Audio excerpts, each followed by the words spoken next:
Hi, so we're here today to have a bit of a review of this Bullet. I've had it for a couple of weeks and done a few hundred miles on it and quite enjoyed having it.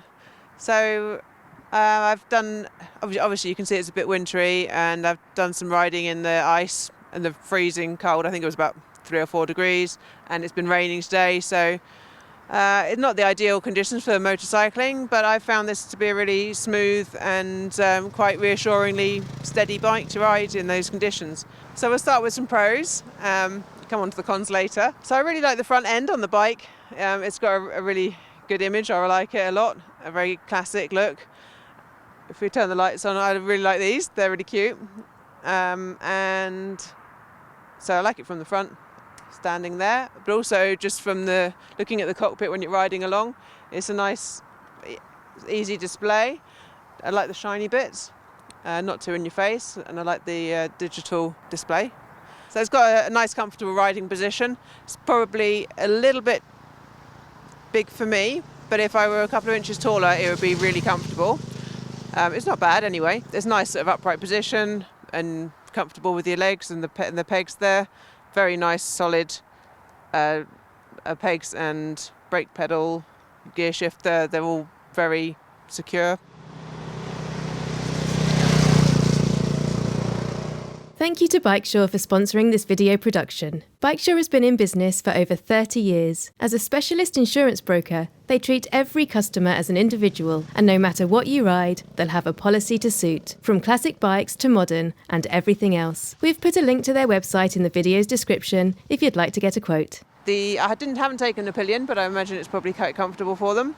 We've got in here a really fun toolkit. It's not fun, but it's very useful, which I did have to use just to adjust one of the mirrors at one point. Moving backwards, we've got the exhaust system, which sounds really good. I've had a few comments on that as well as I was riding around, so I like that. Nice mud guards. Obviously you can see it's been a bit splattery, and I'm not actually covered in mud, which shows they do their job. I like the amount of chrome on this bike. It's nice enough that it's sort of sparkly and shiny, but it wouldn't take all day to be cleaning it, which for me is quite handy. I do like a clean bike, but I wouldn't want to be polishing all day. So we've got a nice solid Royal Enfield build quality, and I like that a lot. We know it's reliable. The ride it gives is very smooth. It's a 350cc engine, which means that it's not going to be snatchy. It's got really smooth gear changes, and it's particularly in the weather like we've got at the moment, just knowing that it's not going to slip out or do anything crazy is really nice. So one thing that I've really liked about this bike is my own personal thing, is that the headlamp is attached to the forks rather than the bike. So when you turn around the corner, the light goes around the corner as well. Just from my own riding, I prefer that, because otherwise I get distracted and go, oh, we're going that way. Another thing that I really like about it is we've got the rails here that you can attach some panniers to. So I've got a couple of bags I had on there, and the rail here. So you can either put some bungees on there or bags.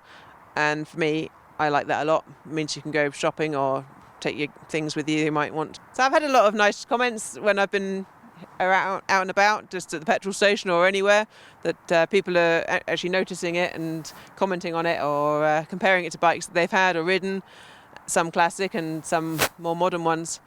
And it's got a really nice classic look to it, which is lovely.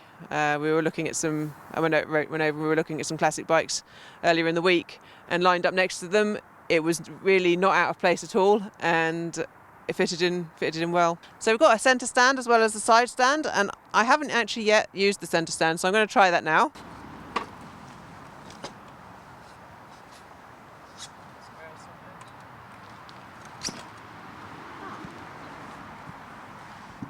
Well, that was nice and easy. I like that centre stand a lot. I just needed to find some rails to do that with. So that's really good. And I do like a centre stand, because then you can do your chain adjusting or a bit of maintenance. So from the point of view of cons, I don't really have any particular niggles with the bike. The levers are slightly too large for me. The brake's not so bad, but when I was doing a lot of using the clutch, I was getting hand ache. Obviously I haven't got any gloves on at the moment, and the bulky winter gloves are a bit more awkward anyway. But I was just getting tired hands. I found that it was probably the setup is designed for someone who's a little bit taller than me with longer arms. I was finding myself sitting in the wrong place in the seat, which was probably less comfortable. If I'd been further back, then that would have been much nicer. So, yeah, it's just, for me, I need to be sitting here, whereas I think actually it's supposed to be there, and which then I'm leaning forward more. So as I was riding along, I was kind of all the time shifting forward a bit where I was sitting, or leaning back a bit, and it felt like I needed to be about 3 or 4 inches taller at least, which I can't do. So, yeah. I'm 5'4.5", 164 centimetres, something like that. But I've got quite short arms and legs.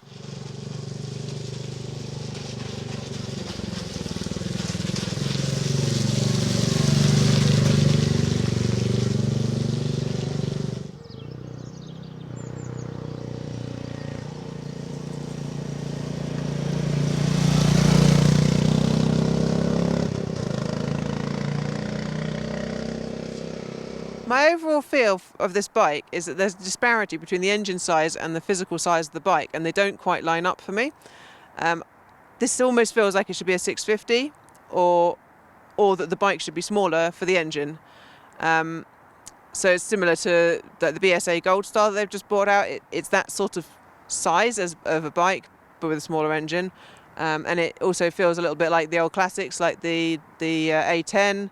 It just doesn't quite feel like they match. So I think the kind of people that this bike is really suitable for is probably the people who are into classic bikes maybe, but want the reliability of electric start and knowing they can just get on it and ride, and not the old tinkering that necessarily that you need to do with the classics. It's also quite good for people with the new license maybe, like A2, new riders, and it's very nice and comfortable, and there's nothing scary about it. So it rides really smoothly. So I've ridden this on my own, and I've ridden it with groups. It's much more suited to riding on its own for me. It is fun riding with other people, but the engine's a little bit small. It doesn't quite have the same acceleration and keep up so much, which is actually similar to when you're riding an old classic. So it's fine if everyone's got the same size engine. That's great. Riding on my own and riding on the little B roads is great fun. It's nice and smooth, and it flows really, really nicely around corners. We recorded the review of the Bullet yesterday, and since then I was reflecting a little bit on my impressions of it, and I was thinking that in some respects it's a bit unfair to review a bike in the winter when it's always a little bit less enjoyable getting on your bike anyway. So as I'd said, I was riding in the cold or the rain, and it is one of those days where you're going, I could just hop in the car. And then today it's really sunny, and I'm thinking, it'd be really fun to go out on that bike and go down the little lanes and things. And that's a little bit of a different attitude than when I was getting on it yesterday, and I thought it's probably a fair point to just say that actually I'd quite like to be on that bike today. So in summary, I've really enjoyed riding the bike. It's got a lovely classic feel and a lovely classic look, and it's just felt really safe and reliable, especially in these wintry conditions.